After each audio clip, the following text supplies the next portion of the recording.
Intégral Placement. 100% placement, 100% BFM Business. Et quelques idées de fonds grâce aux équipes de Morningstar et Mara Dobresco. Bonjour Mara. Bonjour Cédric. Un fonds à la une aujourd'hui, signé JP Morgan, c'est le Global Convertible.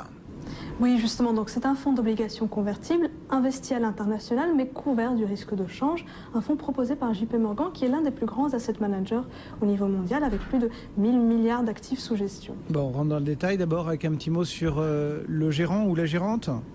Oui, alors aux commandes du fonds, c'est Anthony Vallée et depuis 2006, il a 14 ans d'expérience et il peut compter sur 2 co-gérants dédiés à l'univers des convertibles. Une équipe qui a été globalement stable malgré le départ d'une co-gérante en 2013 qui s'est même étoffée avec l'arrivée de 2 analystes dédiés l'année dernière. Cette équipe peut en outre compter sur les vastes ressources de recherche de JP Morgan, sur les actions et sur le crédit. Il y a plus d'une centaine d'analystes. Donc une fois qu'on a dit ça, clairement les ressources sont largement suffisantes selon nous pour la bonne exécution de la stratégie. Mais si on regarde les résultats, ils ne sont pas vraiment très convaincants, donc on pense que ces ressources pourraient être mieux utilisées. Alors, ça c'était l'équipe de gestion, on va dire. La stratégie de gestion maintenant, comment est-il géré ? Alors ce fonds utilise les sources de valeur ajoutée traditionnelles dans l'univers des convertibles internationaux, à savoir le pilotage du delta, la sélection de titres et puis les paris géographiques et sectoriels. Alors le delta, qu'est-ce que c'est ? C'est la sensibilité de la convertible au prix des actions sous-jacentes et sur ce fonds, il est géré dans une fourchette de 40 à 60. C'est un intervalle plus restreint que celui de la plupart des concurrents et ça laisse au fond moins de marge de manœuvre, notamment pour réduire la voilure en cas de marché difficile.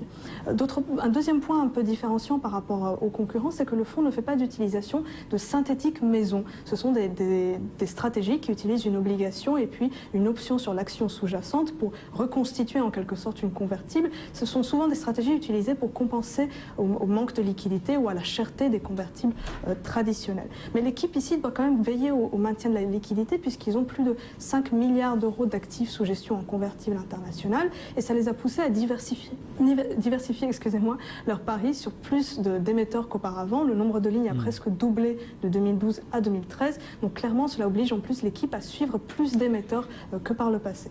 Quels ont été les résultats de ce fonds ?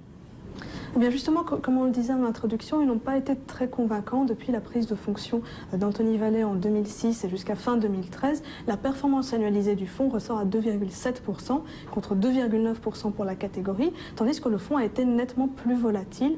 Il a aussi moins bien performé en marché baissier, donc une moins bonne protection du capital des investisseurs à la baisse. Alors l'année 2013 a pourtant été bonne en relatif par rapport à la concurrence. Le fonds a bénéficié de la surexposition au Japon et de certains paris sur des titres mal aimés qui ont pourtant bien performé, comme Alcatel ou Nokia. Mais là encore, cette surperformance est accompagnée d'une volatilité supérieure à la moyenne.